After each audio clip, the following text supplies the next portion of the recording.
नमस्कार मैत्रिणींनो, रंजना किचनमध्ये तुमचं अगदी मनापासून स्वागत आहे. आज आपल्याला वेगळी रेसिपी पाहायची आहे. भाजी नाही, आमटी नाही, ही आहे आलं गोळी. महिनाभर तुम्हाला खोकला जर येत असला तर ही एक गोळी दिवसातून तोंडात चघळा, नक्कीच तुम्हाला आराम पडेल. मोठ्यांनाही किंवा लहानांना ही गोळी अगदी उत्तम पर्याय आहे.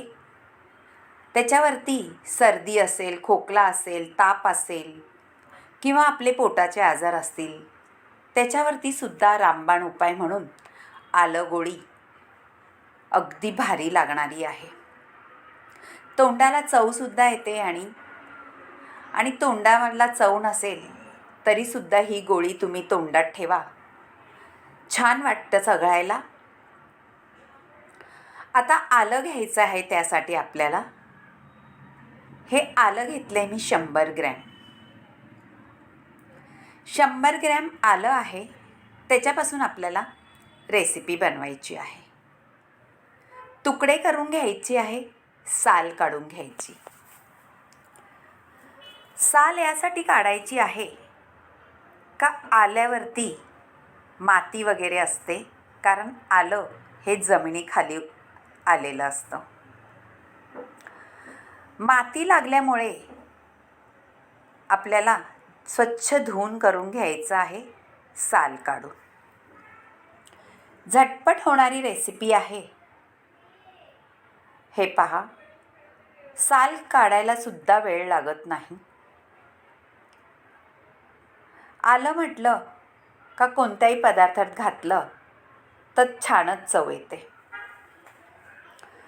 आता आपल्याला त्याचे तुकडे करून घ्यायचे आहेत बारीक बारीक, कारण आपल्या मिक्सरमध्ये मोठं असं घातल्याने बारीक वाटणार नाही, म्हणून तुकडे करून घ्यायचं आहे.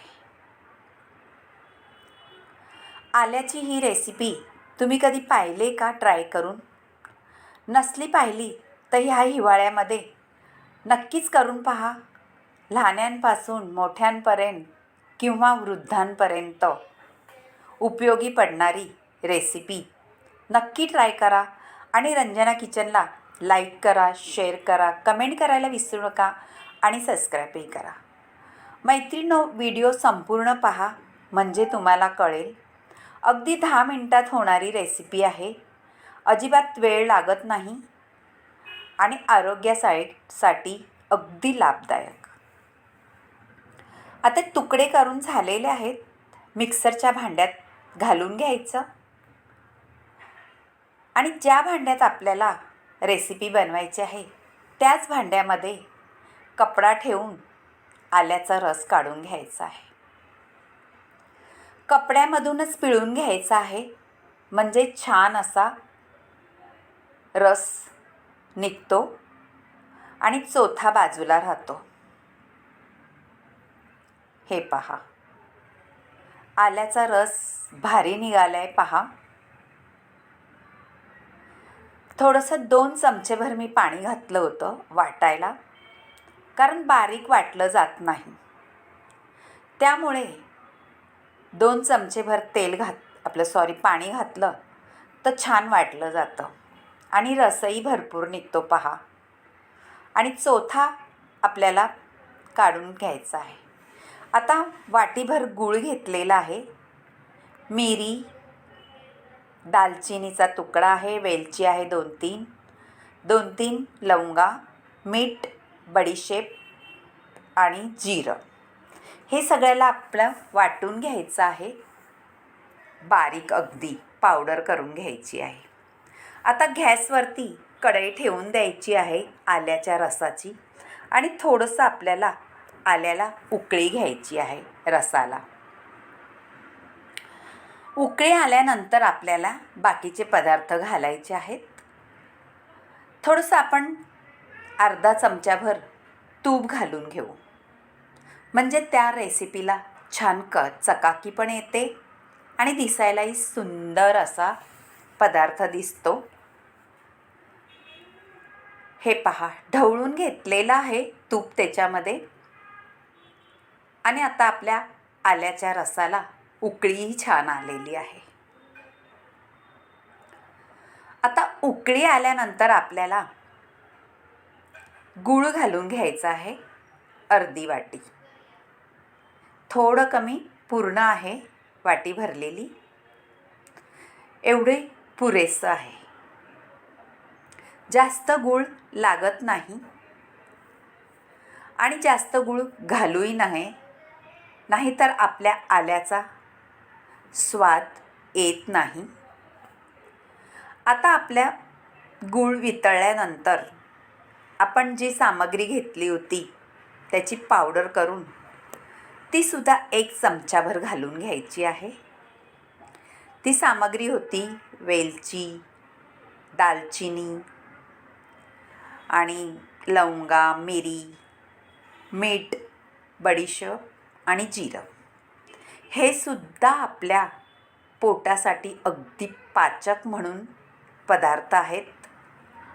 मैत्रिणो, खोकल्याबरोबर पोटाचेही आजार बरे होतील ह्या आलं गोळीने. छान पाक झालेला आहे, घट्टसर. पाक कसा बनवायचा ते सुद्धा तुम्हाला सांगणार आहे. आपल्याला जो एकतारी पाक असतो तो बनवायचा नाही. हे पहा, हा झालेला आहे एकतारी पाक. अजूनही आपल्याला थोडं शिजवून घ्यायचं आहे, म्हणजे पाक आटवायचा आहे जरा, म्हणजे आल्याचा रस पूर्ण त्याच्यामध्ये पाणी गुळामध्ये मिक्स होऊन जातं.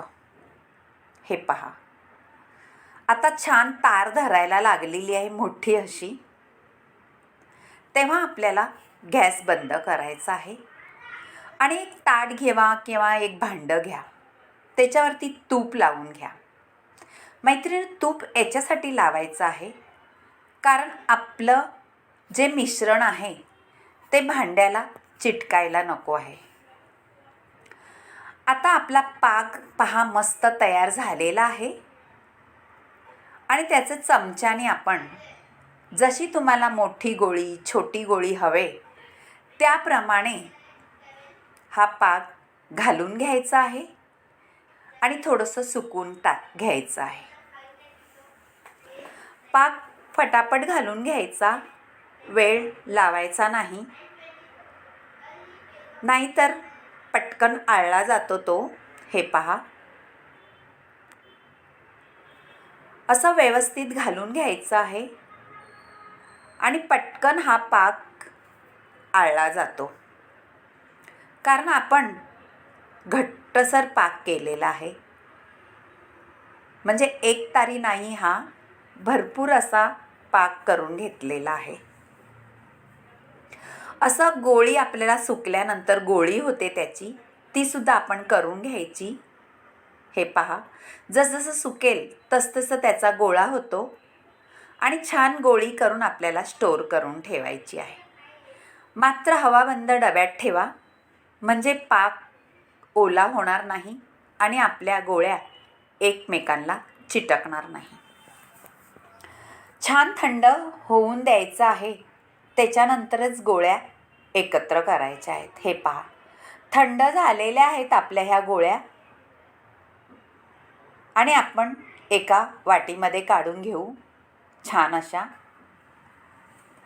मैत्रिणी, पहा, तुम्हाला आलं गोळी आवडली तर नक्की ट्राय करा आणि रंजना किचनला लाईक करा, शेअर करा, कमेंट करायला विसरू नका आणि सबस्क्राईबही करा. तुमच्या मैत्रिणीसोबत सुद्धा हा व्हिडिओ शेअर करा.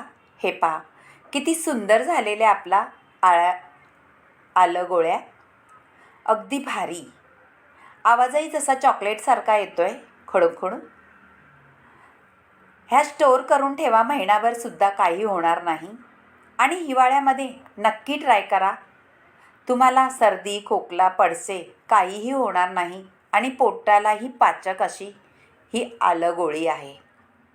नक्कीच करून पहा आणि आवडलं तर एक कमेंट करा आणि कमेंटमध्ये जरूर कळवा तुम्ही व्हिडिओ कुठून पाहता आणि माझ्या रेसिपी आवडतात का. आवडल्या तर